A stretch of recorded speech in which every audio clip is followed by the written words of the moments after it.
Welcome, welcome, welcome. Welcome. Hello and good morning, gamers. Thank you so much for being here. Welcome to the show. So excited. It is March 13th. It is 10:30 a.m. in the Central. It is 11:30 a.m. East Coast.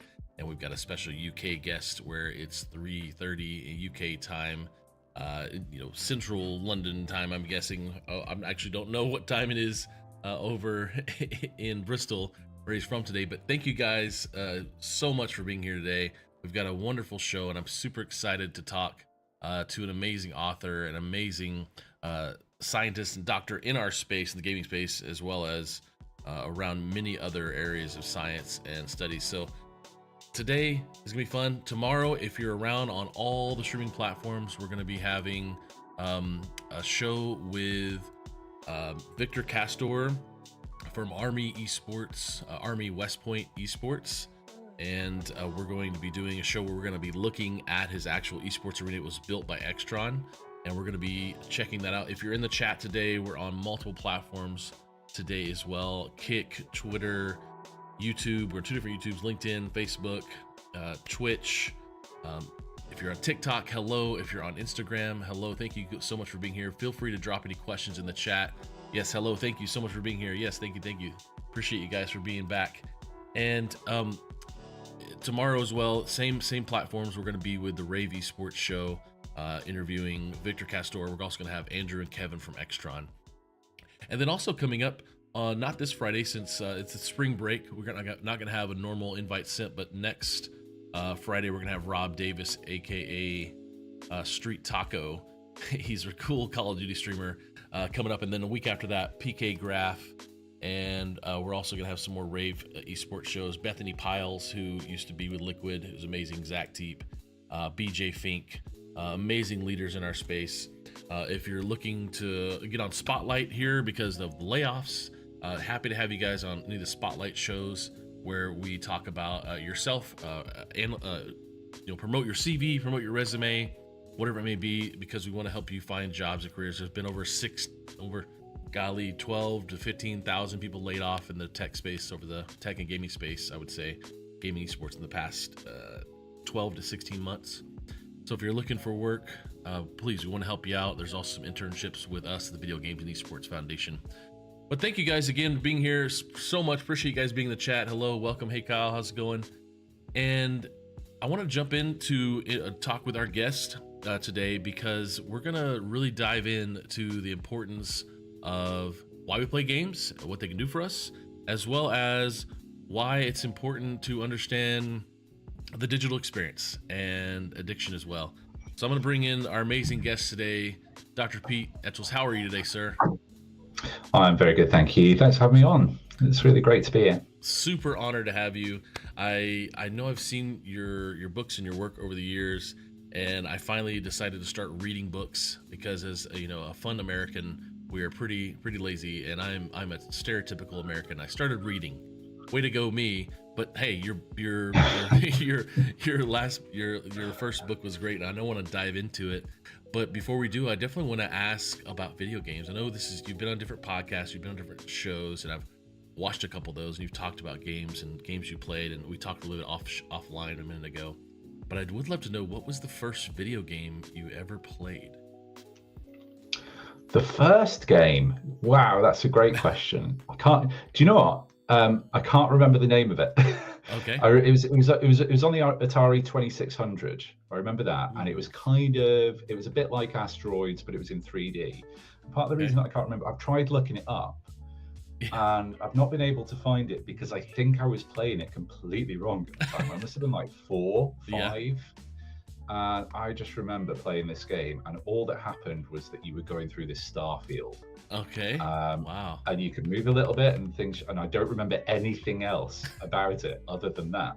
The most boring game experience ever, but I was absolutely enthralled by it. Right.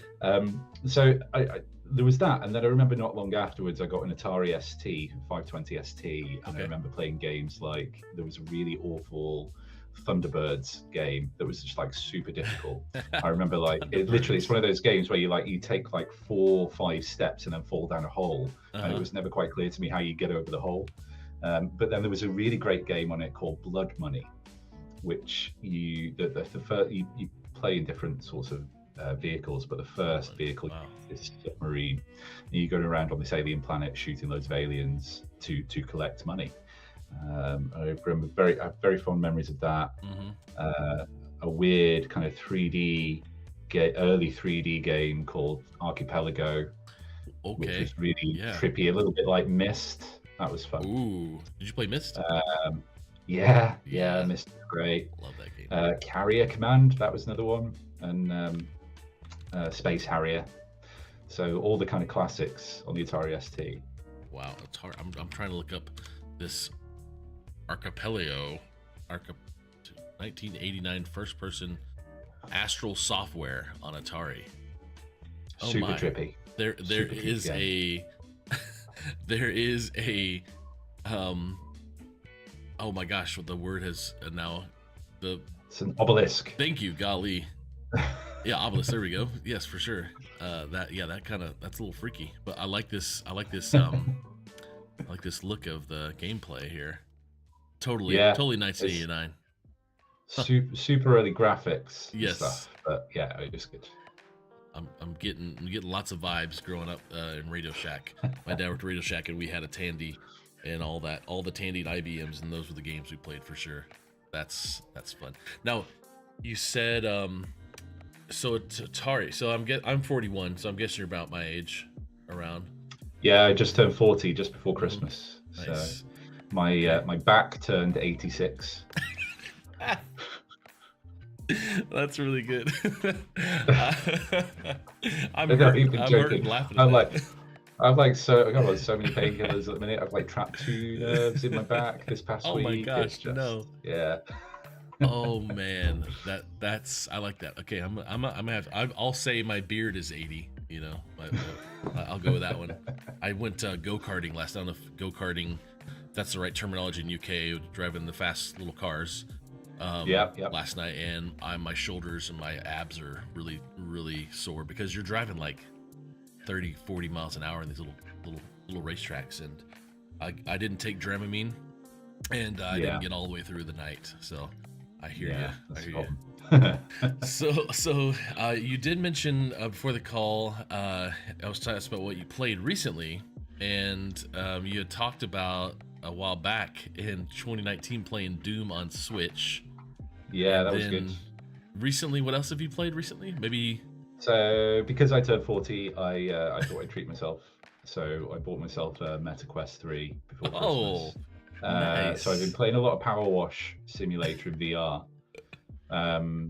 which is weird. You know, sort of not played games that much recently, and then I've decided to do something that involves manual work, and it always makes me think of that Simpsons episode from like 1994, where they've got the VR simulators and they've got like backyard work simulator and stuff like that. The future is now. So I've been playing that. I've been playing a game on my phone called Shattered Pixel Dungeon, which is really good fun. It's kind of like a roguelike. So I think there's like 25 levels in this dungeon, and you start off with nothing, just like your basic weapons and stuff, and you're going to find loot along the way, and basically when you die, that's it. You die, you're going to start the whole game again. And that's been weirdly, I'm usually not a massive fan of roguelikes, but that one's been really, really good fun actually. Been very much enjoying playing a battle mage. I'll have to check that out. Oh, okay. Really, a battle mage? Well, that reminds me, you've mentioned on other shows you played Warcraft. Is that right? Yeah. Did like Warcraft 1, 2, 3 Warcraft, like, and any World of Warcraft at all? So World of mostly. So I started playing World of Warcraft around about 2008, 2009, and played it for probably 10 years. So I think I tried. So it got to the point around about 2019, just not long after my book came out actually, where I just it didn't fit with my lifestyle anymore, and then we had kids, and definitely didn't feel fit with that. And I've tried to get back into it every now and again, but I just do you know what one of the worst things is? Like I haven't got a computer that can run it. Oh no! Like they can't run. I bought a new computer last year, and I was like, yes, I've got a computer. Like but I invested a fair amount of money in it, and then like a complete noob, I forgot about the graphics card. So the graphics card just doesn't. I tried playing Baldur's Gate 3 and it just would not run it, and I was like, this is a brand new computer, what's going on? So yeah, I've not played it for a while because I literally can't. Pete, I kind of find this funny, and I find this a little ironic, because in a lot of your stuff you write about video game research, and they're not gamers, and it's kind of blowing my mind right now that you don't have you can't run World of Warcraft. Yeah. I don't consider hypocritical. I consider it age. Yes, I consider it. Oh yeah, definitely. It's definitely an age thing. I think, having kids as well, your priorities shift, and the free time that you have shifts as well, which is absolutely fine. It's just the way life goes, really. I don't know whether part of it as well is that, a lot of interviews that I do, people ask me, how did you get into researching video games? And I talk a lot about that part. Nobody ever asked me about the other end, which is how did you get out of video games themselves? Because they're the same conversation, right? It starts off by going, I never realized that this hobby that I had could become a real core part of my research identity. And then you look at how much of a mess the research is, and it kind of ruins your love of games a bit. Yeah, I can see that. Yeah, don't ruin the things that you love, man. Yeah, I can see. I definitely want to get into that, because it's funny. There's a lot of people here in the chat today. Thank you guys so much for being here. And if you've got questions for Pete about gaming, psychology around games, anything, please drop them in the chat. I know if you're on Twitter, you can also hit reply, and we'll get that. But so this has been fun, because I rarely have an interview, and most people are in their 30s and 40s that I interview, and no one's never said I don't play World of Warcraft. No one's ever said that to me on a show. There's almost everybody I've interviewed the past few years has played World of Warcraft, and I'm that person as well. I played it for about 10-15 years. Started in 04, like right after the beta.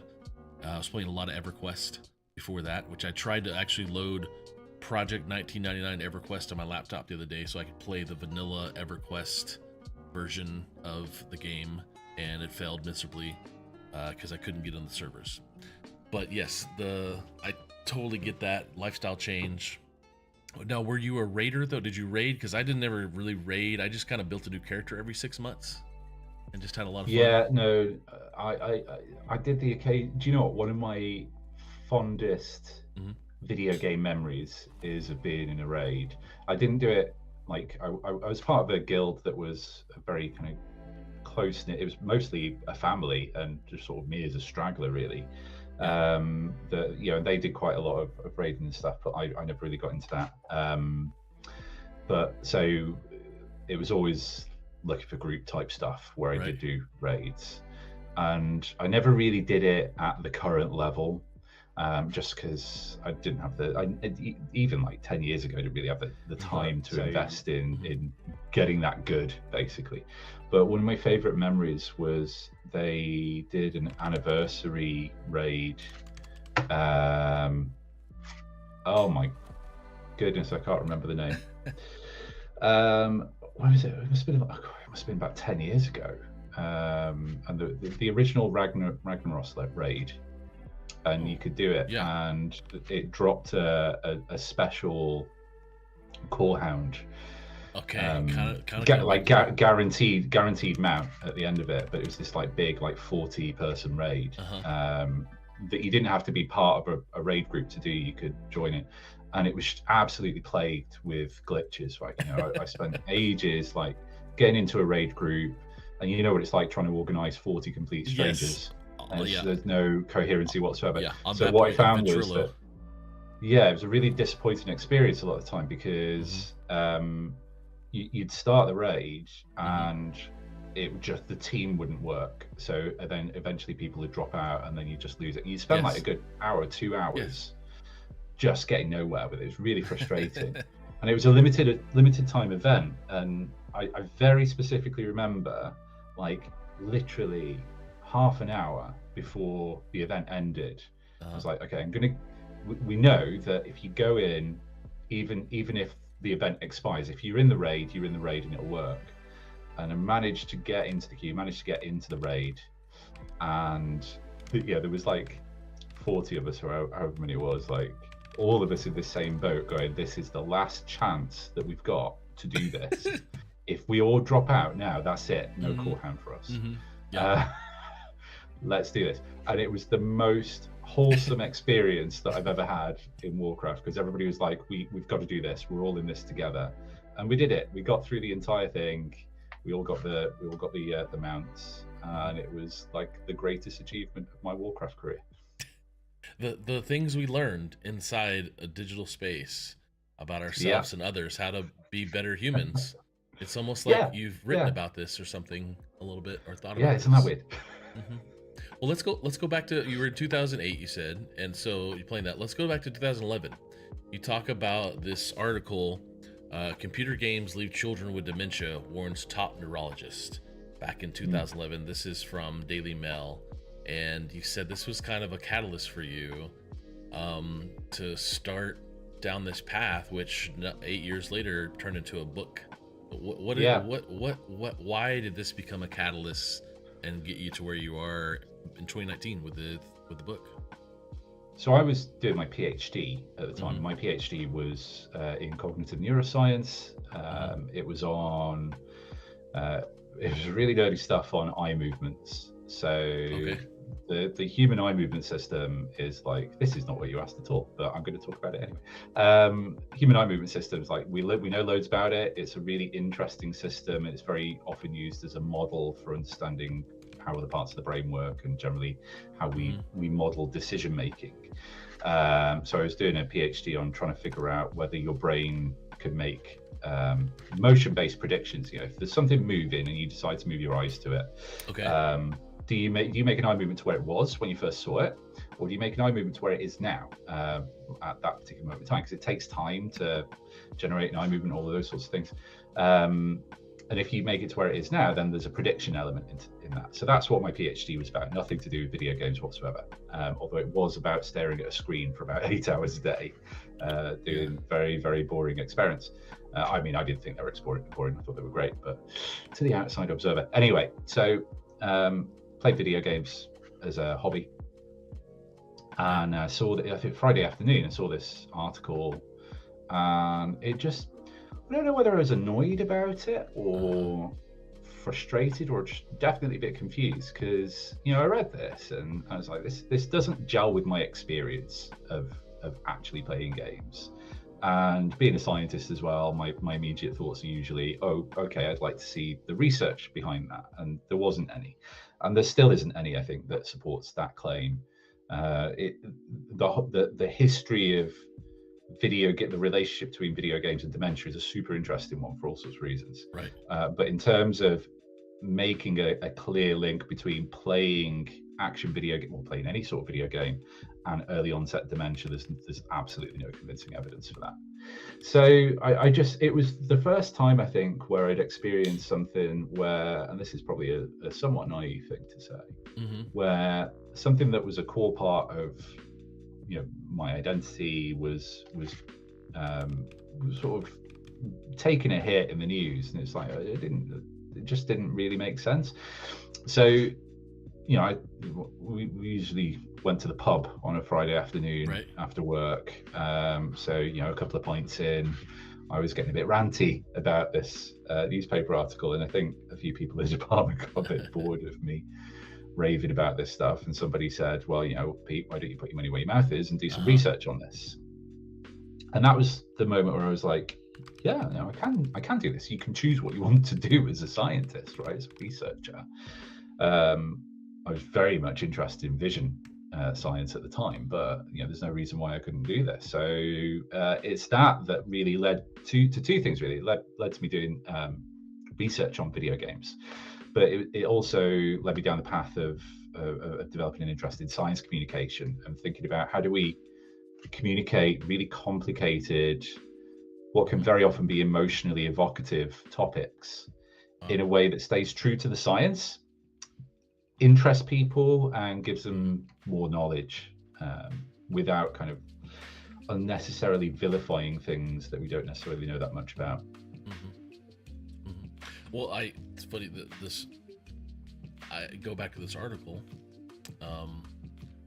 It's funny because later this Baroness Susan Greenfield, or professor or neuroscientist, she later I noticed there wasn't a lot of her kind of dispelling the claim she made as well, and then I think she wrote an actual book. From what I read, she wrote in 2013, she published a dystopian science fiction novel telling the story of video game playing hedonists and their conflict with neo-Puritans. Don't know what all that means, but I wonder how much like that shaped so much research. And I want to go, and I'm kind of going to go into your book a little bit about that now, because in your book right here, guys, if you want to see it on the screen, you can get it at Etchells.com. You go to Amazon. It's called Lost in a Good Game: Why We Play Games and What They Can Do for Us. Not to be confused with artwork with other books, because it's obviously awesome. But the idea of research, and I think about things you said. You say often you get annoyed with bad science and it gets you out of bed in the morning. Why are we doing bad? Why has there been so much bad science in video game research, or gaming, or digital gaming, or all the different terms that we may need to use with video gaming and esports? And by golly, if we would have not called it esports in 2000, what would we have called it, and not had this debate with sport and health and wellness and everything over the years, which is a fun discussion. But whatever we want to call it, why is there bad science out there? I want the audience to know what you wrote in your book was really great about how much research you found that was bad, and why is it bad? Is there politics? Is there money involved? What's happening over the years with our science? It's a great question. One thing that I should say is that there's a lot of really good video game science out there as well. I pick on a lot of the bad science in this book, and genuinely, I think one of the major reasons that we see so much bad science in relation to understanding the effects of video games is because it's really hard to do research in this area. There's this weird paradox with video games research, which is that you tell people you're a video game researcher, and people look down on you a little bit and go, there's this assumption that it's not really a proper science. You get things like, oh yeah, so you've got an Xbox in your lab, and I do have an Xbox in my lab. It's kind of, if you're researching video games, then you'd have consoles in your lab, right? Right. It's sort of seen as like not a serious thing. And then at the same time, everybody's worrying about the effects of video games. Everybody's concerned that they're addictive, or that they literally melt kids' brains or leave them with dementia and stuff like that. And I've always found it a strange paradox that those two things don't add up, and people often hold those two opinions simultaneously. And I think it speaks to the problems in the research literature as well, in that it's remarkably hard to set up really robust experimental lab-based studies on video games that capture the behaviors that you want to. If what you're trying to do is understand, when you're playing your PlayStation or whatever at home for however long, or whatever game, what that is doing to or for you, or in that particular context, recreating that in the lab is really not trivial. Because it's such it's one of the things that first year undergrad psychologists often talk about as a criticism of any sort of research, is this idea of ecological validity. And we kind of get a bit tired of it sometimes, because it's the thing that everybody goes to first. Ecological validity is basically this idea of this thing that you're trying to recreate in the lab. Are you actually recreating it in a faithful way that reflects what people are doing in the outside real world? And it's always a bit of an issue with psychological research, but I think it's a particular issue for video games, because how you test them in the lab is so far removed from how people actually play them. It's near on impossible to do what you would think of as like a very standard, basic sort of study on video game effects. So it leaves you in a weird situation. So a lot of research, if you do want to kind of capture how people are actually playing video games, you tend to have to resort to what are called longitudinal studies instead. So longitudinal studies are where you basically survey thousands and thousands, tens of thousands of people who are going about their everyday lives and playing games or not playing games anyway, and you're just asking them about that basically. And there's some really rich data sets out there where you can get some interesting information on people's gaming habits. But the fundamental problem with longitudinal studies is that what you do is get a snapshot of a particular point in time when you ask them those questions, what they were doing. And this isn't universally true, but for the most part, it means that the kinds of studies that you can do are correlational. Okay. Right. So you're looking at, not causational. Yeah, not causational. So, how much time do you spend playing this game? What's your well-being like?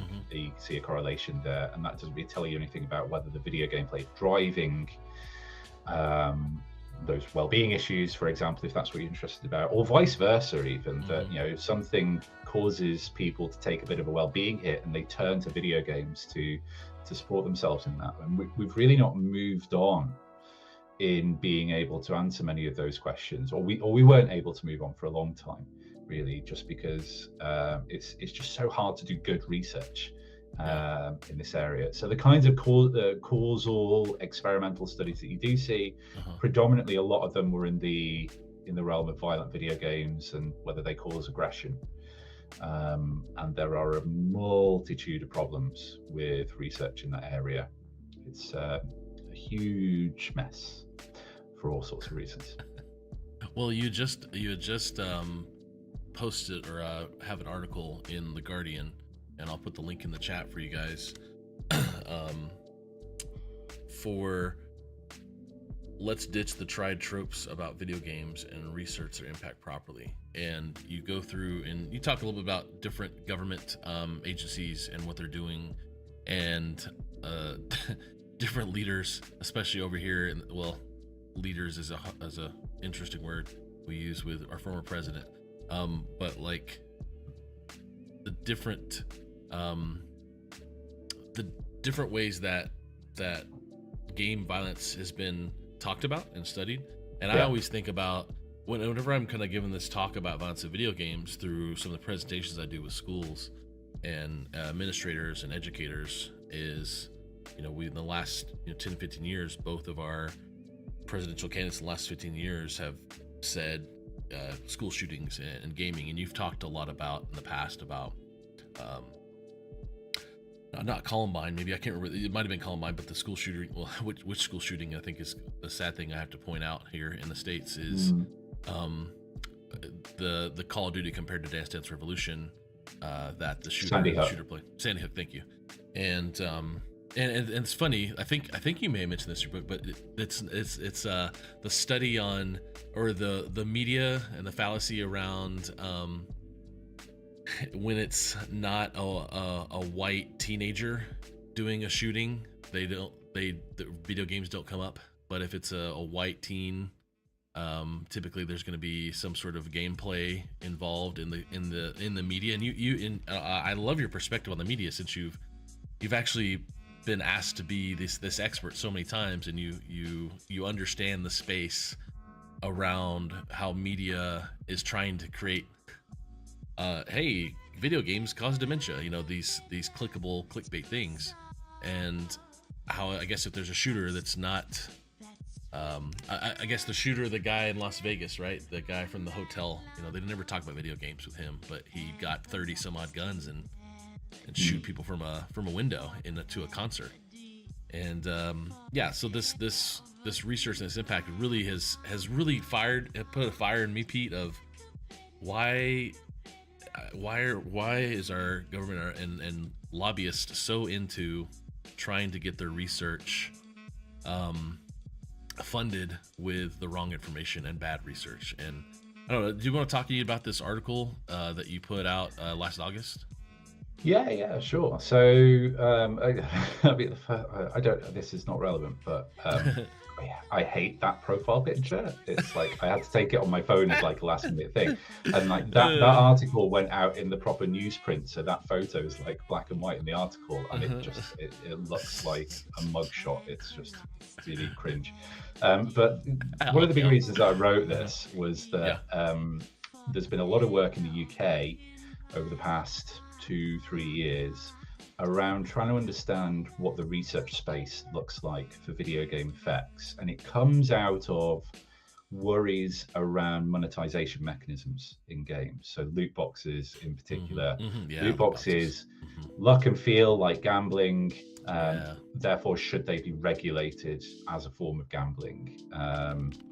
And loot box research is really interesting in this space, because I think there's must be like about 100 papers on loot boxes or so now, and they're really at the forefront of trying to do better research. The data are openly available. People make their methods and their research instruments available.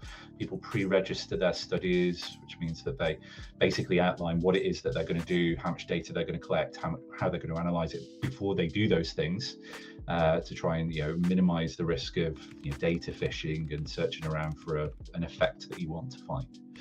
At the same time, it's got the same old problems in that it's largely correlational. It's largely asking people, how much do you spend on loot boxes? Do you answer these questions about problem gambling behaviors, things like that? And that is not good enough as an evidence base from a policy perspective. So these initial conversations started out, well, what do we know? It turns out that the evidence base is good in some ways, but in terms of coming to a firm decision or conclusion, it's not good enough. So those conversations started to pivot to, well, how can we make this research space better?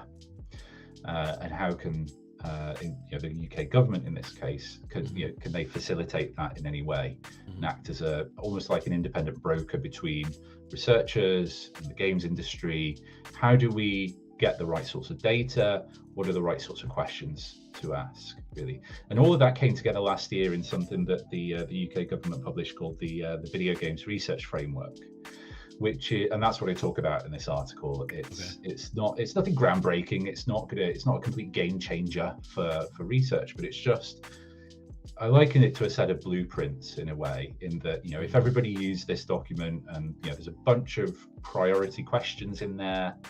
If we looked at answering those questions and trying to engage with industry to get data to answer those questions, I think in 5, maybe 10 years time, we'd be in a lot better space understanding the effects that video games have, both good and bad. And I think actually probably what we get to at the end of it is the realization that for a long time we've probably been asking the wrong sorts of questions, certainly from a research perspective. Not just about video games, but about digital technology more generally. We tend to fall into a pattern of going, is this thing good or bad for us? Are video games good or bad? Are loot boxes good or bad? How much is too much? They're questions that are very much framed within an addiction frame of thinking. And we therefore think about them and contextualize them in terms of things like excessive use or repetitive use and things like that. And I think they're the wrong questions to ask, because a lot of these terms are meaningless, right? Video games is a completely meaningless term in a way, certainly from a research perspective, right? What is a video game? There's a million different answers to that.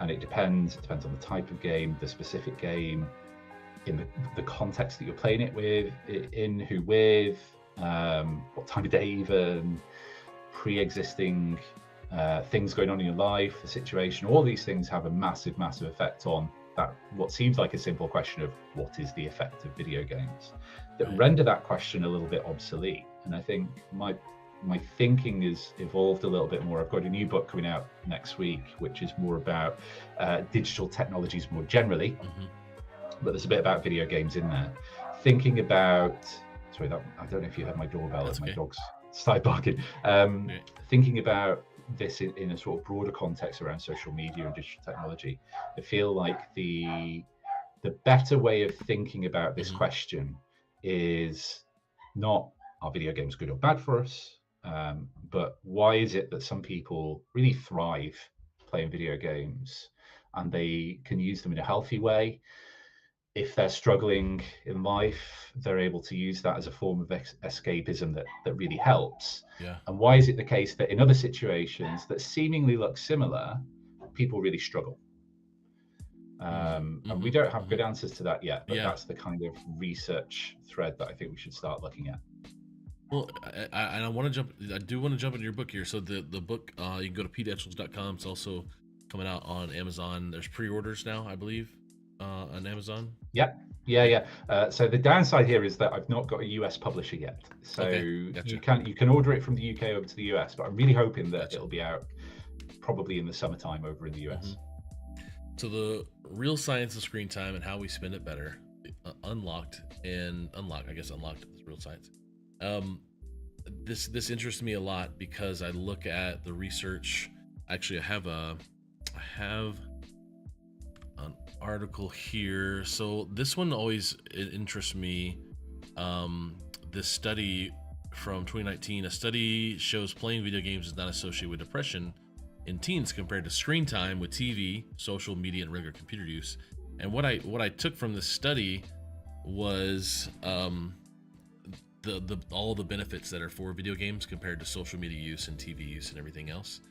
And I'd love to, when you talk about the real science of screen time, I think of the stuff I've been through, the therapy, addiction treatment for anything that gives me dopamine. Let's just put it that way. Dopamine is great, and I talk to my kids about it, about how the playing of the video games or spending time on their iPads or what it may be, and how that dopamine hit really is beneficial to them and why they want it more.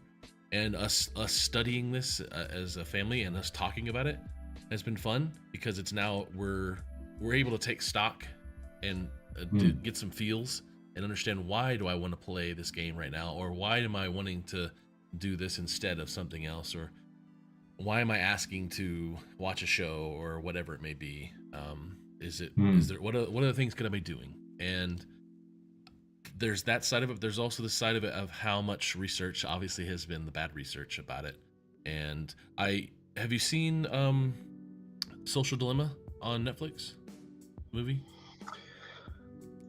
I've tried to watch it. You trying to watch it? Yeah. I get you. So I have some friends at Bark. It's an app for helping with just monitor your kids' media use in the sense of making sure they're safe. It's not not a time thing, and it's not a read every message you get, but it's also for safety. I was in the New York Times with them a couple years back, 2019 actually, and talking about grooming and stuff with kids from things like Instagram and safety there. And but just parents, we just aren't aware of it. As 40-year-olds, I think millennials, we get it, but our parents didn't teach us anything about this, because our parents didn't have really the internet as they were growing up. So there's all these different perspectives about screen time. And what I'd love to know is a little sneak peek about the real science of screen time. And you said to me, and maybe we'll talk about more, but like the idea of you becoming this person who's really talking about it the way you're talking about it, and not everybody's talking about it a certain way. I'll let you use your own words there, but the real science. Yeah. Tell me about this book and what it means to you, and what it should mean to us.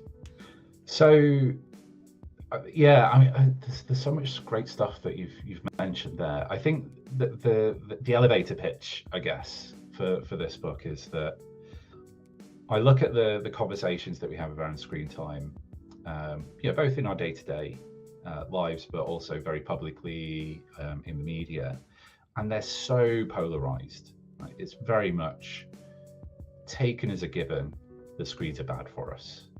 that they're unwholesome, that they're unnatural, that what we therefore need to be doing is limiting that time in some way, shape or form. And again, it's one of those situations, it's like, 10, 12 years ago with the computer games and dementia article, that, I look at my own use and it's not perfect. It isn't for anybody, and then I look at the research and I look at what we actually know about screen time, and it just doesn't seem to add up. These things are very much disconnected from each other. So screens aren't going away, right? This is not something that the end game is at some point we will regulate them out of existence. And what that means then is that we need to develop not just healthier relationships with digital technology, but better ways of talking about and navigating the conversations around those relationships. And I think to be able to do that for a couple of reasons. One, in such a way where we feel empowered to do stuff about things that we're not happy with. The other is to hold the tech industry to account when we need to, because this book and the way that I feel about these things is very much not the case that this is an apology for big tech. It's very much not the case that I think everything's fine. There are some horrible things that we need to deal with and we need to address. One of the big things for me is, though, that I don't think we're doing a good job of that at the minute, because we're getting stuck again on the wrong questions. We're creating these very oversimplistic framings of social media. Is it good or bad? Social media, is it causing depression or not? Are iPhones causing depression? And we end up sort of talking at cross purposes and getting increasingly, I think, there are researchers on both sides of that argument, people who very much think the evidence shows that iPhones, social media, smartphones, whatever, are driving mental health issues, particularly in teenagers. There are researchers that are very much on the other side of that, thinking that this is not what's going on. I think regardless of who you are and what position you're in, you're trying to do the right thing, right? Everybody's trying to do the right thing. Everybody's trying to figure out, how do we protect people, protect kids, basically. We're worried about potential harms there. But the risk is that if we come to the wrong conclusions, we might end up doing more harm than good. We've seen that there's a situation that I talk about in this book, and I also talked about it in Lost in a Good Game. If you look at what happened in South Korea about 10 years ago, they were worried about the impact that internet gaming was having on teenagers, particularly in terms of their academic achievement. So they enacted something called the shutdown policy, which was basically a curfew. So between the hours of midnight and 6 a.m., teenagers weren't allowed on the internet. And the idea is that that's, in theory, then a guaranteed 6 hours of sleep every night. And nobody looked at this, right, for years. I think it's about 7 or 8 years before somebody did a research study looking at the effects. And they found that it did have the effect of increasing sleep for kids by, on average, 1.5 minutes per night. The flip side of that is that they also saw an increase in the amount of time that kids were spending on the internet. So they were just shifting their behaviors to earlier in the day, which arguably is going to be more impactful on academic achievement. So, my opinion, my argument there is that maybe that didn't work. On the surface of it, it looks like it should work, right? And it should be an obvious, easy fix. If you literally can't do this thing for X number of hours, then you're not going to do that thing. You're going to do it less, because there's literally fewer hours in the day to do that thing. But what you end up seeing is this backfire effect, this unintended consequence from what seems like a simple fix. And I don't think we've learned that much from that, because we're still talking about these things now. In the UK, we're talking about banning smartphones in schools for kids, and there's regulatory efforts across the globe around these things that largely, again, focus on this idea of excessive use, how much screen time is too much. And I just think it's the wrong way of thinking about this. So one of the big things I talk about in the book is that there are better ways, or what I think are better ways of thinking about how we characterize our relationship with digital technology. So you can talk about these things not in terms of whether or not they're addictive or not, but in terms of habit formation. So we are literally creatures of habit. We find it very easy to form habitual routines to things. Habits in and of themselves are neutral. If you get into the habit of eating a bag of M&Ms every day, that's a bad habit. If you get into the habit of locking your car every time you leave it and then double checking it, good habit, right? Great habit to get into. So the example that I use in the book is phone checking behaviors. So just Yes. checking your Okay. phone is not inherently harmful in any way or Right. good for you. If you start to get into a habit of checking your phone when you're driving down the road in the car, Right. just to see what somebody's put on Twitter or Instagram, whatever, really super bad habit to get into. If you get into the habit of, checking your phone at night when you're feeling a bit lonely, you want to talk to friends, that's a good thing for your well-being. So the balance between where something becomes a good or a bad habit in that case, it's not inherent in the thing itself, it's other contextual factors. So the more often you do it is, again, it's not the sole factor that's important, but the more often you do it in a sort of mindless way, in a way that doesn't align with your goals, either short or long-term goals, means that you're more likely to end up engaging in that habit in a situation that causes a problem. Now, even in that case, it's not necessarily the case that that problematic behavior inevitably leads to harm. So there's multiple kind of factors going on here, but it's certainly the case that if you're not reflective of those behaviors, if you're not thinking, checking in after you've done, we've all done this, right? We've all scrolled through Instagram or whatever, Right. and we've felt like we've overdone it. Did I need to see that 1000th cat meme? Probably not. I could have gone to sleep. The thing to do then is to check in with yourself and go, okay, why did I do that? Right. What did I get out of it? How am I feeling now? Yes. And do I want to change that behavior? Now, for me, I do that sort of thing. Like at the end of the day, very often I'll get onto Instagram and I'll just scroll through funny videos because it helps me decompress. Sometimes I do it too much. And what I try and do in those situations is go, well, okay, why is it the case that tonight I said to myself like 2 hours ago, I really need a good night's sleep tonight, but I've engaged in this really almost self-defeating behavior of it's too much later now, I'm not going to get as much sleep. What's the reasoning behind that? And I'll think about what's happened in my day to contribute to that, and then I'll think what can I change next time so that that doesn't happen. And what I'm doing there is not banning myself from going on Instagram. I'm not kind of digital detoxing or any of that sort of nonsense. The whole line of research that suggests that they don't work. What I'm doing is keeping that behavior because I know that there's value in it for me. Because sometimes I see some, the last 3 or 4 times over the past couple of months where I have like belly laughed, floods of tears, laughed out loud, it's because I found something ridiculous on Instagram and it's just tickled me. And I really value that sort of experience, right? So I'm not talking about getting rid of this thing altogether, but I'm thinking about how can I minimize the behaviors, the habits that aren't doing anything for me, aren't working for me, and keeping the stuff that I feel is good for me in terms of my well-being. And that's true of social media, it's true of video games, it's true of everything that we do. Wow. I love this, Pete. Well, and I got this article you just wrote to a little over a month ago. We are addicted to our phones and we don't need a digital detox. So I'm going to put this in the chat for anybody who wants to read this. Thank you guys for being here in the show today. And so many of you all over different platforms. Pete, this has been great because it's fired me up more, and I want to keep learning, and I appreciate your perspective because it's also people need to change their perspective, and even for me who's got one leaning way of things, and you're opening my eyes to other things, like just because of my socialization and how I've been raised in the Midwest or the South in America, in the States, and what's been pushed into my thoughts and feelings, and what have changed for the better and for the worse. So I really do appreciate that.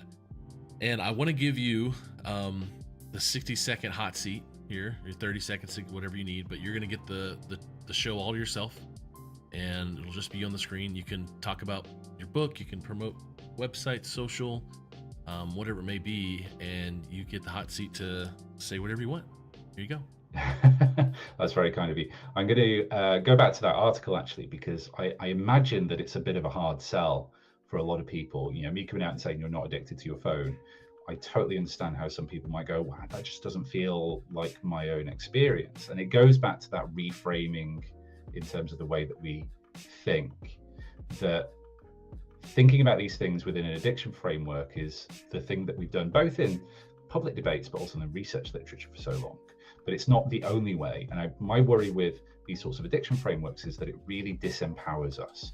If we're addicted to our phones or to video games or whatever, this is almost something that's happened to us rather than something that we have control over. And therefore it feels very difficult to get out of what might often feel like negative situations. If these are bad habits that we formed, we have more, I know it doesn't sit right sometimes, but we have more power to do something about that for ourselves. It just requires a lot of active effort, a lot of reflection. But if it's something that you think might work for you, in having those deep, proper critical conversations with yourself, then it's worth just trying and just experimenting with. Love it. Love it. And I'll pull that article up that you were just mentioned again. Thank you so much. Hey, this has been great. Super duper honor to be able Thank to you chat for having with me. you No, here. honestly, the privilege is all mine. It's really great to be here. Well, I can now check off my list. I talked to some famous scientists and gamer, and I can die happy. So I've never been called a famous scientist before, so this is great. Hey, well, okay. Checks in the post. Thank you again, Pete. Yeah, feel free to stick around in the control room. I'm going to shut down the show, and Cool, I appreciate you so much. Thank you, sir, very much for coming here today. Thanks for having me. All right. Thank you again all for being here today. So many folks on Twitter and Facebook and YouTube and Kick and Twitch and LinkedIn and TikTok over here on Instagram. Thank you guys all for being here today. I hope you gathered a little bit out of this. Thank Chris Turner, Margaret, Kyle, all you guys being here today and talking in the chat. If you got questions, you got ideas, thoughts, please send them my way. Also, you can go to peteetchells.com and check out his books and check out his articles. Please do some reading because it's opened my mind and it's helped me. So I really encourage you to do the same. But thank you guys. We'll see you tomorrow around this time tomorrow, 11 Central, noon Eastern, I believe. That might be backwards. Noon Eastern. We'll be on the Rave Esports show, and we'll be at Army West Point Esports Arena checking out their cool setup. But I appreciate you all. Stay amazing. I'll see you next time. Bye.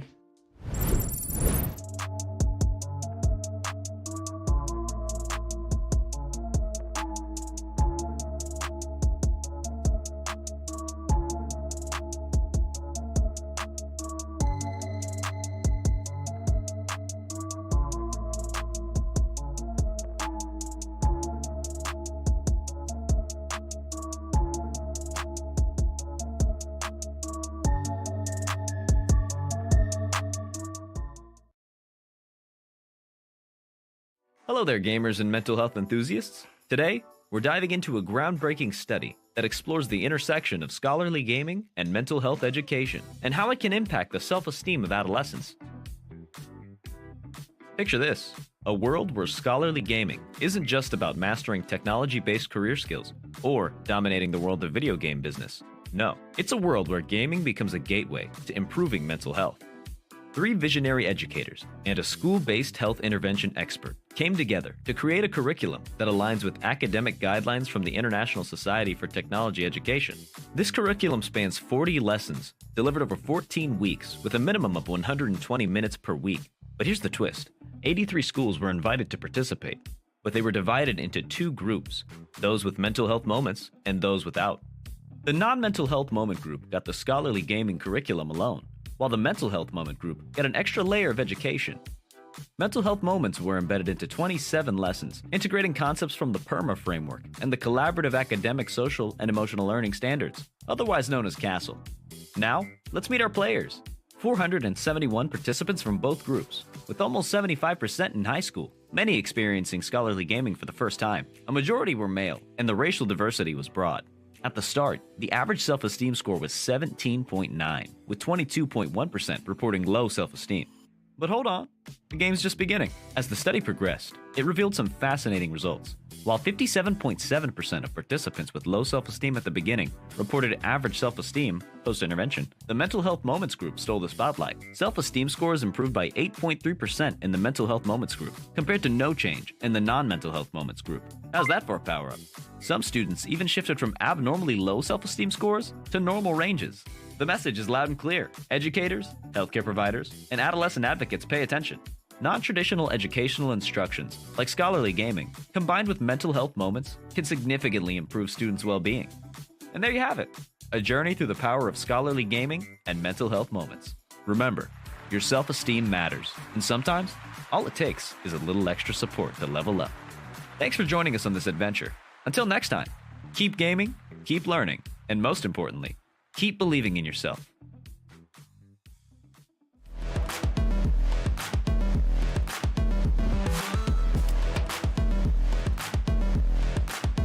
Making history at CECC. And there it is! Both platforms online and dip will take it home. What a game. Take a victory lap, take a bow, and take the headsets off and start to yell.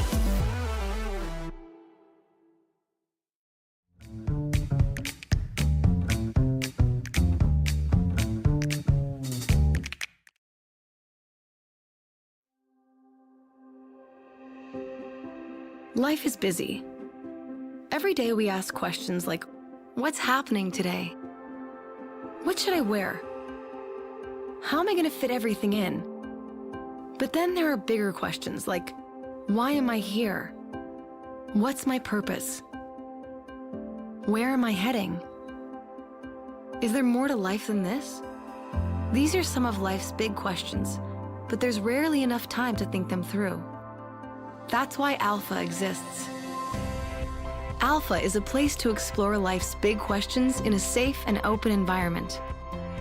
It's a series of sessions where anyone can share their thoughts and opinions and ask questions without feeling judged. When you come to an Alpha, you'll notice that first, there's food.